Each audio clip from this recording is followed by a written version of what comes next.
रात का समा था। चंद आसमान पर चमक रहा था, मगर इंसान की दुनिया अंधेरों से भर गई थी। शहरों में रोशनियां तो बढ़ गई थीं, लेकिन दिलों से रोशनी खत्म हो चुकी थी।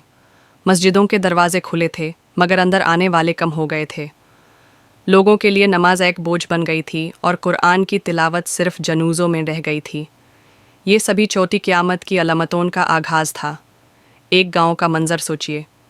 वहाँ एक बुज़ुर्ग आदमी लोगों को समझाता था कि बेटा, अपने वालिदैन का ख्याल रखो, सच बोलो, अमानत अदा करो।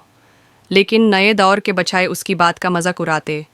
बाबा जी, अब ये सब पुराने ज़माने की बातें हैं। अब पैसा सब कुछ है। दुनिया बदल रही थी।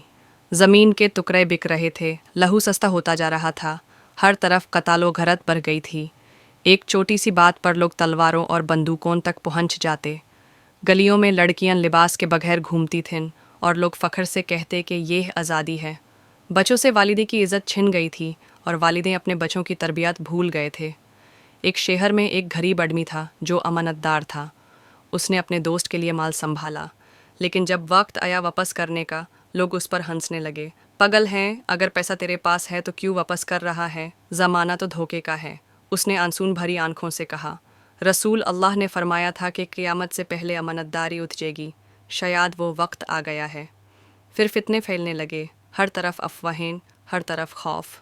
सोशल मीडिया पर झूठ को सच और सच को झूठ बना दिया गया। एक बात पूरी दुनिया में पल भर में फैल जाती थी। लोगों के दरमियान शक और नफरत बढ़ जाती थी। भाई भाई का दुश्मन बन गया। पर ज़माने ने वो दिन भी देखा जब मस्जिदों में लोग सिर्फ दिखावा करने लगे। नमाज सिर्फ तस्वीर और वीडियो बनाने के लिए पढ़ी जा रही थी। इल्म उठाने लगा। बुजुर्ग उलामा एक एक करके चल बासे और नए लोग सिर्फ खाली बतीन करने वाले रह गए। रात के अंधेरों में ज़मीन के कोने कोने पर जीना, शराब और फहाशी आम हो गई थी। लोगों को लगता था कि ये ही तरक्की है, लेकिन असल में इंसान अपने ही कदम से अपनी तबाही के करीब जा रहा था। फिर एक दिन एक सादिक उस्ताद अपने शागिर्द को कह रहा था, बेटा, यह सब कुछ जो तुम देख रहे हो, यही चौथी क़यामत है। जब इंसान का दिल अंधेरा हो जाता है, जब इंसाफ बिक जाता है, जब हक को कोई ना मनता हो, समझ लो अल्लाह का अजाब करीब है। बड़ी क़यामत से पहले चौथी क़यामत इंसान के रूप में सामने आ जाती है। शागिर्द ने डरा हुआ सवाल किया, उस्ताद जी, फिर हम बचेंगे कैसे?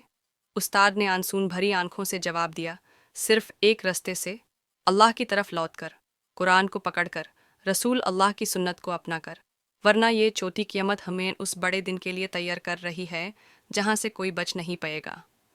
और फिर हवाओं में एक ऐसी खामोशी छाई जैसे ज़मीन और आसमान इंसान के अंजाम का इंतज़ार कर रहे हो। यही है चौथी क़यामत, जब इंसान जिंदा होकर भी मुर्दा बन जाता है, जब दिलों से नूर छिन जाता है और जब फितने दुनिया को घेर लेते हैं।